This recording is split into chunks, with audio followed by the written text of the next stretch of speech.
Hey, I'm Ken Hare, Director of the Greenleaf Community, and we are back today with a simple, tasty meal that you are going to enjoy.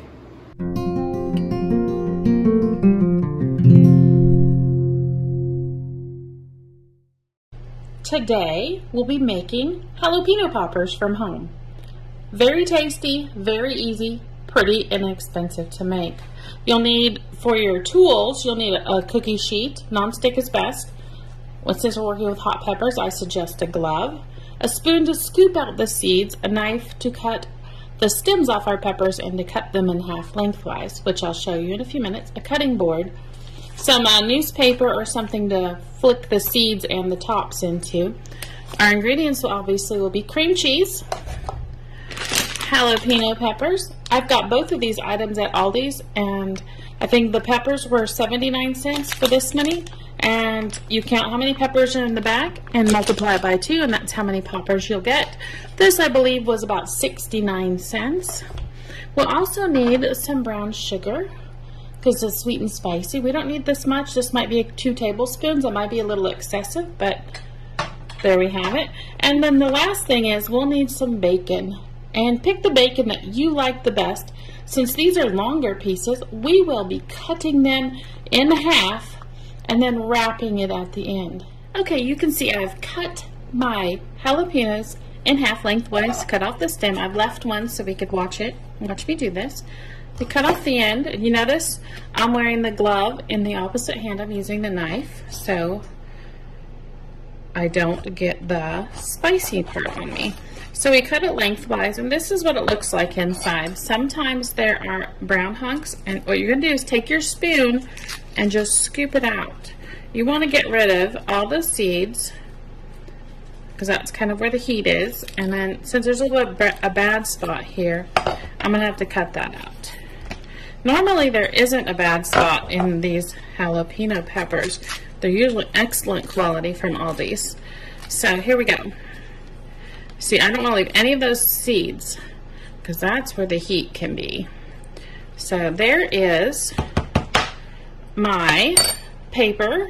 Now I can just wrap it up, and for me it goes in the compost, but if you don't have a place to compost, you can put it in your trash. Okay, so here are 10 halves, and you can see I've left a few seeds, like that little surprise heat now and again, and I've cut my bacon in half. We don't need the long piece. I found that when I made it that way, it was too much. Also, I've added some toothpicks over here for our supply. So, I'm going to move my cream cheese over here. And you just take a big hunk of it and you spread it in the cavity of the pepper. See, so it's even for the most part. See? And then what I'm going to do is I'm going to go over here to the brown sugar and dump and go upside down. And whatever sticks to the cream cheese, that's what you'll need. And then we take bacon. Oh, bacon, bacon, bacon. As I was prepping for this, I turned the oven on to 375 with the convection. But if you don't have convection, it needs to be 400. So there, you would think the bacon would stay, but it does not. So, because I've tried, I use a toothpick and go through both pieces. So there we go. And this is a non-stick cooking tray. If you don't have a non-stick one and you use this method, you're going to have a mess. So I suggest maybe some parchment. So here we go. I got another hunk of cream cheese, but you can see the cavity of this pepper there needs more. I pretty much used the whole 8 ounces of cream cheese. And again, so that cavity is full, and I'm going to come over here and just smash it in there, and whatever sticks is what we'll use. I tried sprinkling on it before, and that didn't seem to work as good as putting it face down. Then I put the toothpick between or through the 2 pieces of bacon, the ends, and around. And they can be set closer on the tray, or they can be set just a little bit apart. I have made like 24 of them before because I had that many peppers, and then I can just reheat them when I wanted a snack. And so here we go. If you do not put the brown sugar on, I think it's really close to a keto recipe, but I'm more about deliciousness than keto. So there, I filled the pepper again, and then smashed it, and then grabbed the bacon.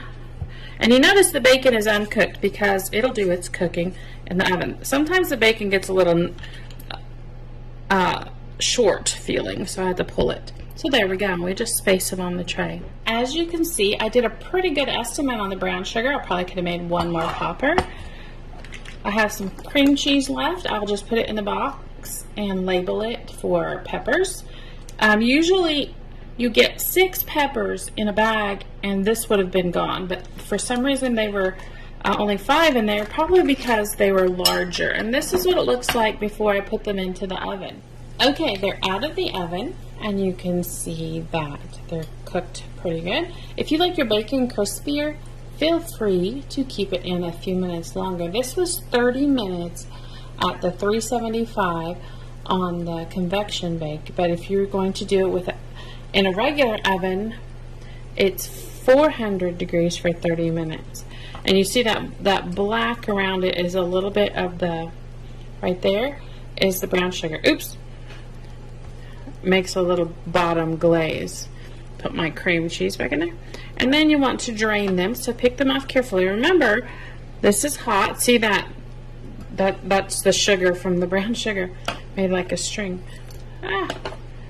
They're hot, so be careful. Put them on here to drain a little bit. And just before you serve them, they actually taste good cold, hot, or reheated. Please remove the toothpick if you're serving younger kids, but if you're serving adults, they can take their own toothpick out. Okay, I think these smell amazing. I hope you enjoyed this recipe and the demonstration, and please put feedback below. We'd love to hear from you. Have a great time making this tasty snack.